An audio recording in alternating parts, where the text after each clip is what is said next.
नमस्कार दोस्तों, स्वागत है आपका इन्वेस्ट IQ चैनल पर। आज हम बात करेंगे एक ऐसे घोटाले की जिसने न सिर्फ लाखों गरीबों के सपनों को चकनाचूर कर दिया, बल्कि सरकार और प्रशासन की साख पर भी सवाल खड़े कर दिए। जी हाँ, हम बात कर रहे हैं प्रधानमंत्री आवास योजना यानी PM आवास योजना में हुए उस घोटाले की, जिसमें हजारों फर्जी लाभार्थियों ने उन लोगों का हक छीन लिया जिनके पास सच में रहने को घर नहीं था। इस वीडियो में हम जानेंगे ये योजना क्या थी और कैसे काम करती है, किन राज्यों में सबसे ज्यादा गड़बड़ी सामने आई, घोटाले का मास्टरमाइंड कौन है, कैसे किया गया करोड़ों का घोटाला, और आखिर में सरकार और जनता की क्या जिम्मेदारी बनती है। अगर आप जानना चाहते हैं कि गरीबों के हक पर किसने डाका डाला और कैसे किया गया इतने बड़े स्कीम का दुरुपयोग, तो इस वीडियो को अंत तक जरूर देखें। प्रधानमंत्री आवास योजना PMA की शुरुआत भारत सरकार ने 2015 में की थी, जिसका उद्देश्य था कि 2022 तक हर गरीब के पास अपना एक पक्का घर हो। इस योजना को 2 श्रेणियों में बांटा गया, PMA अर्बन और PMA ग्रामीण। शहरों और गांवों दोनों में जिनके पास खुद की छत नहीं थी, उन्हें इस योजना के तहत सस्ती दरों पर सब्सिडी के साथ घर दिलवाना इस योजना का लक्ष्य था। सरकार ने दावा किया था कि वो सबके लिए आवास यानी हाउसिंग फॉर ऑल की दिशा में मजबूत कदम उठा रही है। इस योजना के तहत शहरी क्षेत्रों में आर्थिक रूप से कमजोर वर्ग EWS, निम्न आय वर्ग LIG और मध्यम आय वर्ग MIG को लाभ देने की बात की गई थी। ग्रामीण इलाकों में जिनके पास खुद की जमीन तो थी लेकिन घर नहीं था, उन्हें पक्का मकान बनाने के लिए आर्थिक सहायता दी जाने लगी। सरकार ने एक मजबूत फंडिंग स्ट्रक्चर बनाया। 2023 के अंत और 2024 की शुरुआत में झारखंड, पश्चिम बंगाल और बिहार जैसे राज्यों से लगातार शिकायतें आने लगीं कि जिन लोगों को प्रधानमंत्री आवास योजना PMA का असली लाभ मिलना चाहिए था, वे सूची में नहीं हैं, जबकि जिनके पास पहले से घर हैं या जो सरकारी कर्मचारी हैं, उनके नाम लिस्ट में हैं और वे पैसे भी ले चुके हैं। इस पूरे मामले में सबसे पहला बड़ा खुलासा झारखंड के साहेबगंज जिले में हुआ। एक स्थानीय पत्रकार ने RTI सूचना का अधिकार के माध्यम से जानकारी जुटाई और पाया कि एक ही परिवार के 5-6 लोगों ने अलग अलग नामों से इस योजना का लाभ ले लिया है, जबकि सभी एक ही घर में रहते हैं। मामला यहीं नहीं रुका। उस पत्रकार ने जब गांव के अन्य घरों की सूची चेक की तो पाया कि लगभग 60% नाम फर्जी लाभार्थियों के हैं, जिनके पास पहले से घर हैं या फिर उनकी पात्रता नहीं बनती। जब ये रिपोर्ट स्थानीय अखबार में छपी तो प्रशासन में हड़कंप मच गया। तुरंत जांच के आदेश हुए और पाया गया कि सिर्फ साहेबगंज जिले में 11,000 से ज्यादा फर्जी आवास स्वीकृत किए गए हैं। ये सारे आवास बिना किसी फिजिकल वेरिफिकेशन के स्वीकृत हुए थे और लाभार्थियों को सरकारी खातों से राशि ट्रांसफर भी हो चुकी थी। इसी बीच पश्चिम बंगाल से भी शिकायतें आने लगीं। वहां की रिपोर्ट में कहा गया कि कई पंचायतों ने मिलकर फर्जी सूची तैयार की और मूलभूत नियमों को दरकिनार कर अपने रिश्तेदारों, परिचितों और उन लोगों को आवास योजना में जोड़ दिया जिन्होंने मोटी रिश्वत दी थी। स्थानीय अफसरों की मिलीभगत से यह घोटाला कई महीनों तक चलता रहा।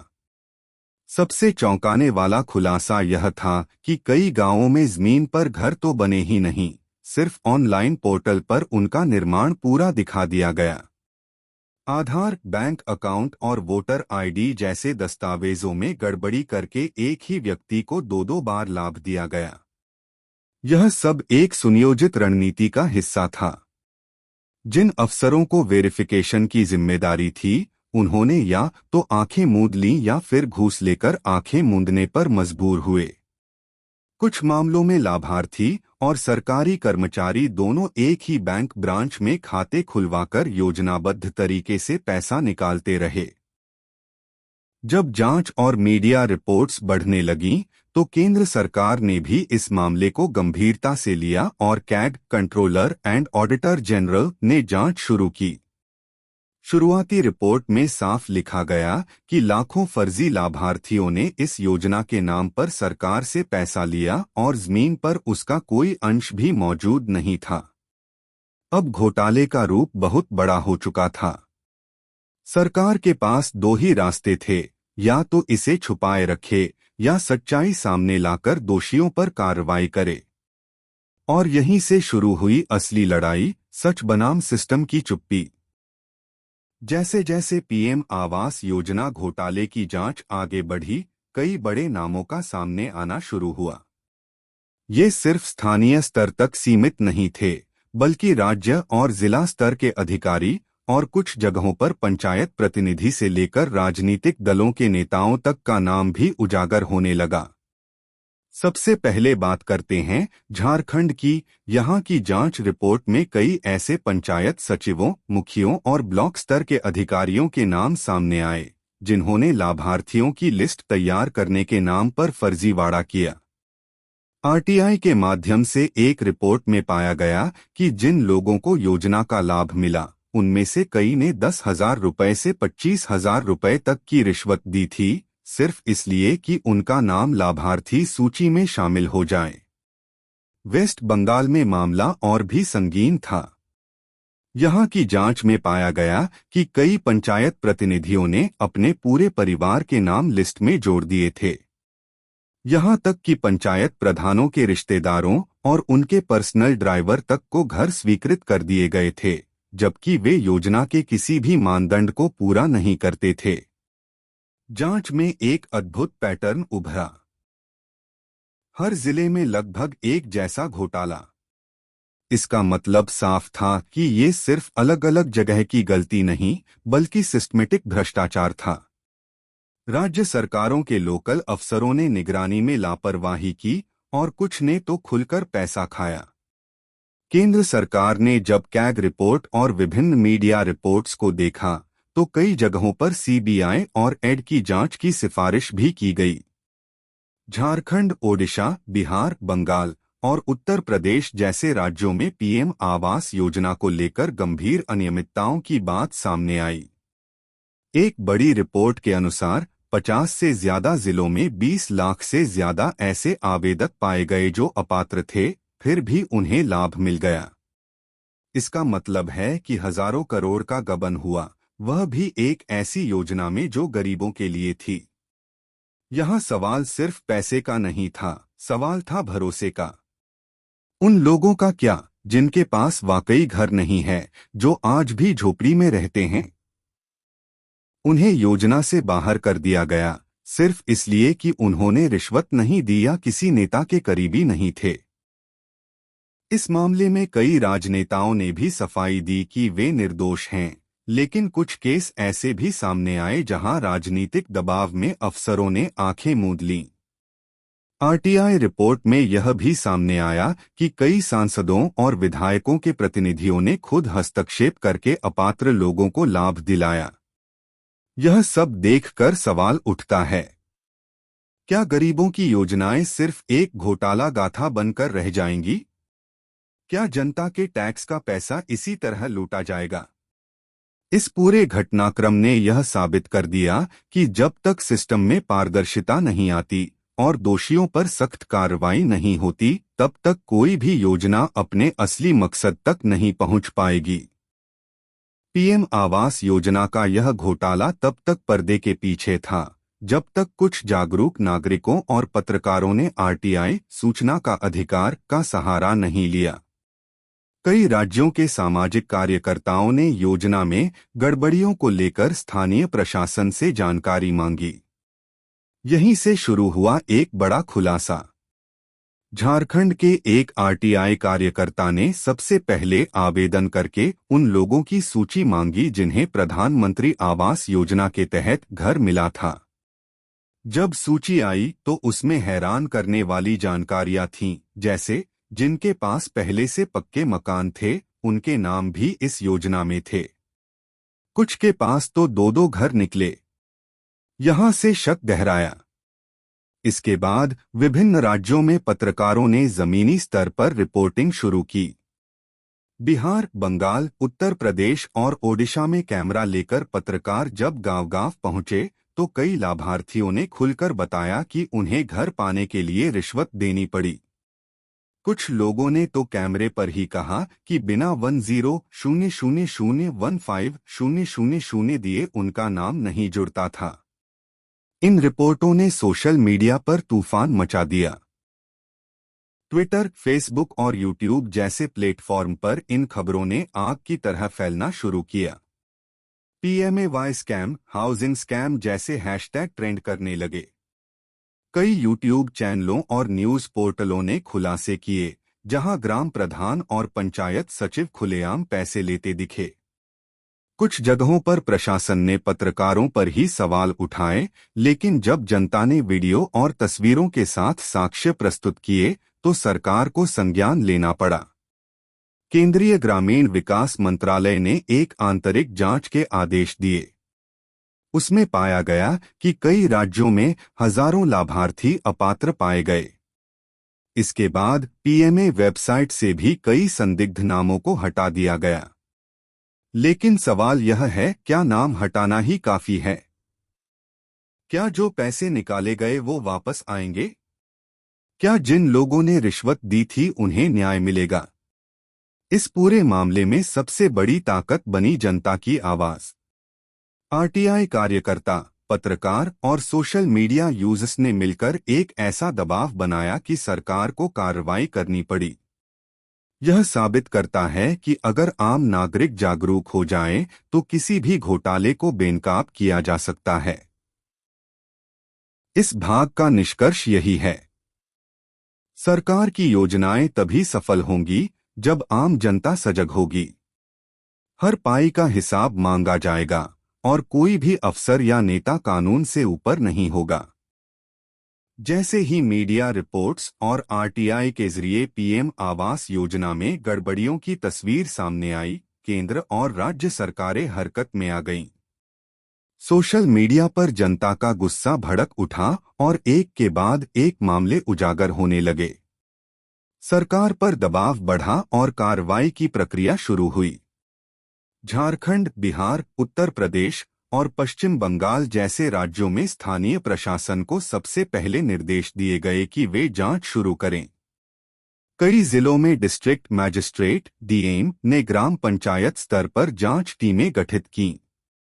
इन टीमों को गांवों में जाकर फर्जी लाभार्थियों की पहचान करने और पंचायत सचिव, ग्राम प्रधान, पंचायत सहायक जैसे जिम्मेदार व्यक्तियों से पूछताछ करने को कहा गया। बिहार में 23 जिलों में लगभग 3000 संदिग्ध लाभार्थी पाए गए। इन सभी का डेटा सरकार की वेबसाइट से हटाया गया।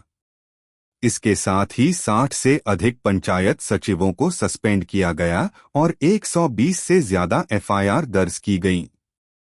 झारखंड में एक आरटीआई कार्यकर्ता की रिपोर्ट पर राज्य सरकार ने तुरंत विभागीय जांच बैठाई। लगभग 1800 लाभार्थी गलत पाए गए और 40 अधिकारियों को कारण बताओ नोटिस जारी किए गए। इनमें से 17 को तत्काल निलंबित कर दिया गया। उत्तर प्रदेश में कई जिलों में सीधा रिश्वत लेने के आरोप सामने आए। यहां भी स्थानीय रिपोर्टिंग के आधार पर पंचायत स्तर पर जांच बैठाई गई। अयोध्या, बलिया, मिर्जापुर, गोंडा जैसे जिलों में लगभग 700 लाभार्थी फर्जी पाए गए और 15 पंचायत सचिवों को तत्काल प्रभाव से निलंबित कर दिया गया। पश्चिम बंगाल में सरकार ने केंद्रीय टीम से सहयोग लेकर पीएमए घोटाले की जांच की शुरुआत की। यहां मामला थोड़ा राजनीतिक रंग भी ले बैठा, क्योंकि कुछ स्थानों पर आरोप सत्ताधारी दल के स्थानीय नेताओं पर भी लगे। इन कार्रवाइयों के साथ साथ केंद्र सरकार ने भी संज्ञान लिया। ग्रामीण विकास मंत्रालय ने सभी राज्यों को पत्र लिखकर कहा कि वे बकाया आवेदनों की दोबारा जांच करें, ताकि किसी फर्जी व्यक्ति को लाभ न मिल पाए। साथ ही एक नई गाइडलाइन भी जारी की गई, जिसमें साफ कहा गया कि अब लाभार्थियों की फिजिकल वेरिफिकेशन जीपीएस और मोबाइल ऐप के जरिए की जाएगी। सरकार ने यह भी स्पष्ट किया कि आधार और बैंक खाते की केवाईसी के बिना अब कोई भुगतान नहीं होगा। इससे पहले कुछ जगहों पर गलत केवाईसी का फायदा उठाकर फर्जी अकाउंट में पैसे ट्रांसफर हो रहे थे। इन कार्रवाइयों ने जनता में यह विश्वास तो जगाया कि सरकार इस घोटाले को गंभीरता से ले रही है। लेकिन कई सामाजिक कार्यकर्ताओं का मानना है कि यह सिर्फ शुरुआत है। जरूरत है गहराई से जांच करने की, ताकि सिर्फ छोटे अधिकारी नहीं बल्कि जो भी बड़े नेता या अधिकारी इस खेल में शामिल हैं, उन पर भी कार्रवाई हो। यह भाग हमें यह सिखाता है कि जब कोई सरकारी योजना आम आदमी के हक में होती है और जब उस पर चोट होती है, तो जनता का दबाव ही असली जांच और कार्रवाई की ताकत बनता है। जब भी किसी सरकारी योजना में घोटाले की खबर सामने आती है, तो सबसे बड़ा नुकसान सिर्फ सरकारी पैसे का नहीं होता, बल्कि उससे भी ज्यादा गहरा असर पड़ता है जनता के भरोसे पर। पीएम आवास योजना जैसे प्रोजेक्ट, जो गरीबों और जरूरतमंदों को सम्मानजनक जीवन देने के लिए शुरू किए गए थे, जब भ्रष्टाचार की भेंट चढ़ते हैं तो आम आदमी का यकीन हिल जाता है। सामाजिक असर की बात करें तो जिन लोगों को सही मायनों में घर की जरूरत थी, उन्हें ये लाभ नहीं मिला।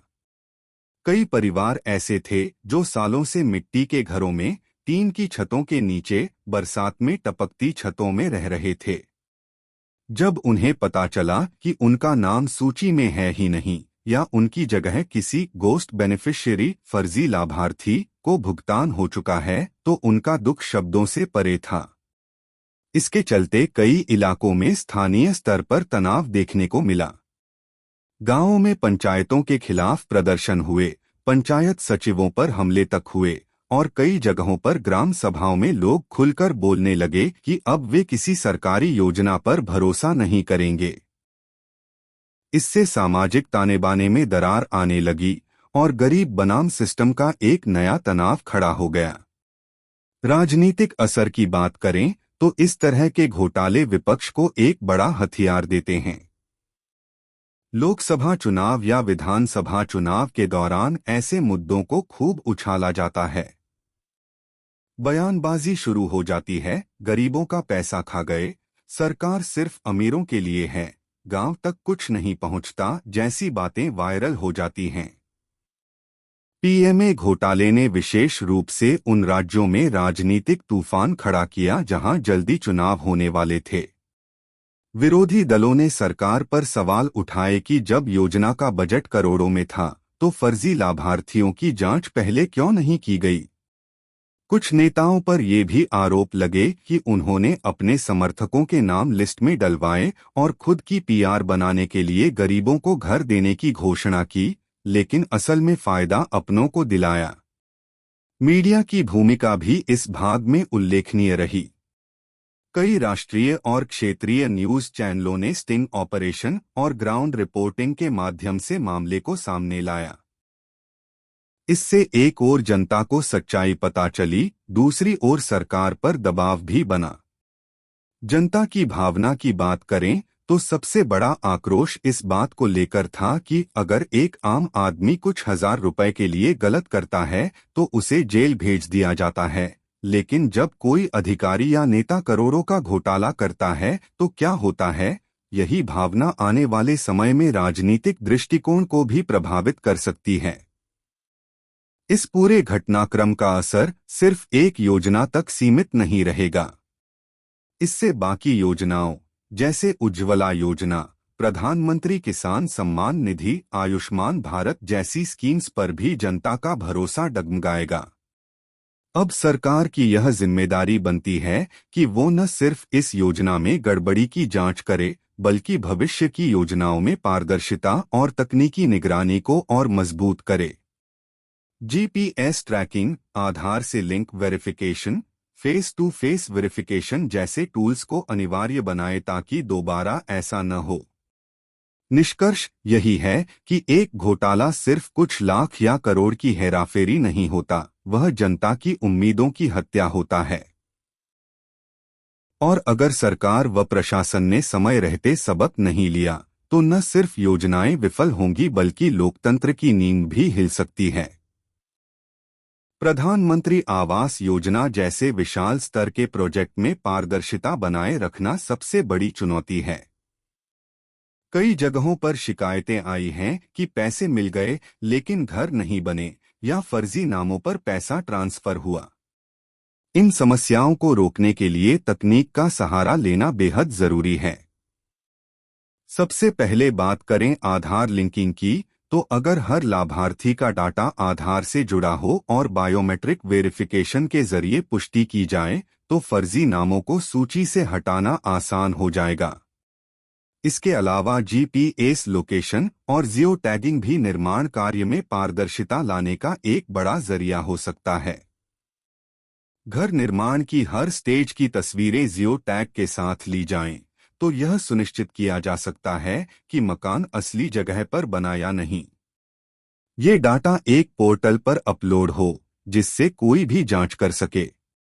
इसी तरह डिजिटल पेमेंट सिस्टम, जिसमें लाभार्थी के खाते में डायरेक्ट पैसे भेजे जाएं, नकद के जरिए नहीं, इससे पैसे की हेराफेरी बंद हो सकती है। मोबाइल ऐप्स और डिजिटल पोर्टल्स के जरिए लाभार्थी अपनी किस्त की जानकारी, निर्माण की स्थिति और किसी भी तरह की शिकायत खुद दर्ज कर सकता है। इससे अधिकारियों पर निर्भरता कम होगी और पारदर्शिता बढ़ेगी। साथ ही अगर एक पब्लिक डैशबोर्ड बनाया जाए जिसमें सभी लाभार्थियों की सूची, भुगतान की स्थिति और निर्माण प्रगति उपलब्ध हो, तो आम नागरिक भी इस सिस्टम की निगरानी कर सकते हैं। आज के दौर में एआई और मशीन लर्निंग जैसी तकनीकों का उपयोग भी किया जा सकता है। यदि कोई अधिकारी एक ही तरह की जानकारी बार बार दर्ज करता है तो सिस्टम उसे पकड़ सकता है। एआई तस्वीरों का विश्लेषण करके यह भी पहचान सकता है कि निर्माण हुआ है या सिर्फ फोटोशॉप किया गया है। इसके अलावा स्थानीय निगरानी समितियां, लोकल विजिलेंस कमेटी बनाई जाएं जिनमें ग्राम पंचायत के विश्वसनीय सदस्य, शिक्षक या सामाजिक कार्यकर्ता शामिल हों। ये लोग असल में मौके पर जाकर देखें कि काम हुआ है या नहीं। तकनीक तभी सफल हो सकती है जब मानवीय निगरानी भी साथ में हो। अंत में सरकार को चाहिए कि इन सभी तकनीकी टूल्स को अनिवार्य बनाए और घोटाले में शामिल अधिकारियों पर कड़ी कार्रवाई हो। जब तक जवाबदेही तय नहीं होगी तब तक कोई भी तकनीक पूरी तरह से कारगर नहीं होगी। इसलिए जरूरी है कि तकनीक, पारदर्शिता और सख्त निगरानी, इन तीनों को साथ मिलाकर लागू किया जाए ताकि प्रधानमंत्री आवास योजना जैसी लोकहित की योजनाओं को उनके असली उद्देश्य तक पहुंचाया जा सके। प्रधानमंत्री आवास योजना के तहत अब तक लाखों लोगों को घर दिए जा चुके हैं, लेकिन हर राज्य की तस्वीर एक जैसी नहीं है। कुछ राज्यों में योजना ने शानदार काम किया है, जबकि कुछ जगहों पर भारी भ्रष्टाचार और प्रशासनिक लापरवाही की खबरें सामने आई हैं। अगर हम उत्तर प्रदेश की बात करें तो यहां सबसे ज्यादा लाभार्थियों को घर दिए गए हैं, लेकिन साथ ही साथ कई जिलों में फर्जी लाभार्थियों की सूची, अपूर्ण निर्माण और रिश्वत की शिकायतें भी दर्ज की गई हैं। बिहार में यह योजना अपेक्षाकृत धीमी गति से चली है। बहुत से लाभार्थियों को आज भी अंतिम किस्त का इंतजार है, जबकि कई गांवों में सिर्फ कागजों में मकान बने दिखाए गए हैं। यहां प्रशासन की ढिलाई और राजनीतिक हस्तक्षेप बड़ी समस्याएं रहे हैं। वहीं झारखंड और ओडिशा जैसे राज्यों में आदिवासी क्षेत्रों में योजना लागू करना काफी चुनौतीपूर्ण रहा। खराब सड़कें, नेटवर्क की कमी और अधिकारियों की सीमित मौजूदगी ने पारदर्शिता पर सवाल खड़े किए हैं। दूसरी ओर अगर हम गुजरात और महाराष्ट्र जैसे राज्यों की बात करें तो यहां तकनीकी समाधान जैसे जियो टैगिंग और डिजिटल पेमेंट ने योजना को ज्यादा पारदर्शी बना दिया है। गुजरात में कई जगहों पर स्थानीय निगरानी समितियों ने बेहतरीन काम किया और समय पर निर्माण सुनिश्चित किया। केरल जैसे राज्य में तो स्थानीय निकायों की भागीदारी और डिजिटल मॉनिटरिंग ने योजना को लगभग भ्रष्टाचार मुक्त बना दिया है। राजस्थान में एक दिलचस्प स्थिति रही। यहाँ शहरी क्षेत्रों में तो योजना ठीक चली, लेकिन ग्रामीण इलाकों में फर्जी दस्तावेज और राजनीतिक दबाव के चलते कई अपात्र लोग लाभ ले बैठे। वहीं पश्चिम बंगाल में राजनीतिक झड़पों और केंद्र राज्य तनाव के कारण कई बार योजना के क्रियान्वयन में अड़चन आई, जिससे वास्तविक लाभार्थियों को समय पर मकान नहीं मिल सके। नॉर्थ ईस्ट राज्यों की बात करें तो वहां की भौगोलिक स्थिति और सीमित संसाधनों के बावजूद त्रिपुरा और सिक्किम में योजना ने अपेक्षाकृत बेहतर प्रदर्शन किया। हालांकि मणिपुर और नागालैंड जैसे राज्यों में जानकारी की कमी और निगरानी तंत्र की कमजोरी एक बड़ी चुनौती बनी रही। कुल मिलाकर देखा जाए तो जहां तकनीक और निगरानी बेहतर रही, वहां योजना सफल रही, और जहां राजनीतिक हस्तक्षेप, प्रशासनिक लापरवाही और भ्रष्टाचार का बोलबाला था, वहां योजना के असली उद्देश्य पर पानी फिर गया। इस राज्यवार तुलना से ये स्पष्ट होता है कि पारदर्शिता और जवाबदेही के बिना किसी भी जनकल्याण योजना का असली फायदा जनता तक नहीं पहुंच सकता।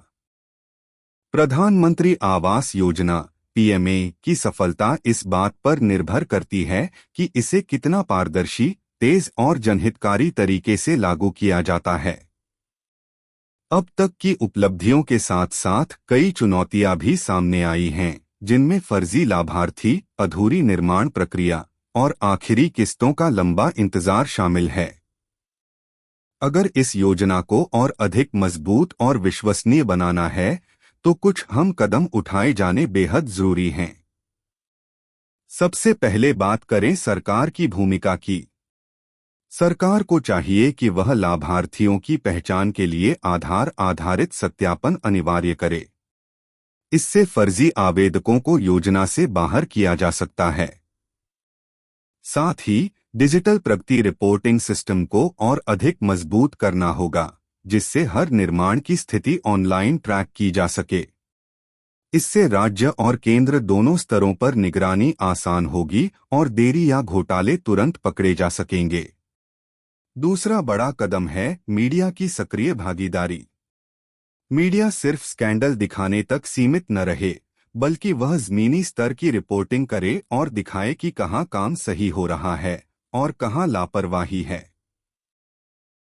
इससे सरकार पर नैतिक दबाव बनेगा और स्थानीय प्रशासन ज्यादा जवाबदेह बनेगा।